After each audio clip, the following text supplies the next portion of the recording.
стимул белән бәйледер инде ул. Менә мин эшләтергән мәдәният йортында бөтен мөмкинлек тудырылган, кайбер мәдәният йортларында элементар рәвештә аппаратура да юк, мәсәлән. Ул теге ниндидер салкын карашлар шунардан башлана торгандыр.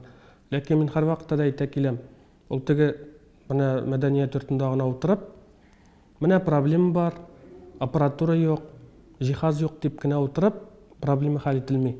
Һәрвакытта да йөрергә кирәк, һәрвакытта да ниндидер яңалык артыннан омтылырга кирәк. Ул бит инде без җитәкчеләр янына бармасак, спонсорлар эзләмәсәк, иганәчеләр эзләмәсәк, безгә берсе дә китереп бирмәй. Мә дип китереп бирүче юк ул. Шуңа күрә без һәрвакытта да үзебез инициатива белдереп йөрергә тиеш. Мин үзем кабинетта гына утыра торган җитәкче түгел.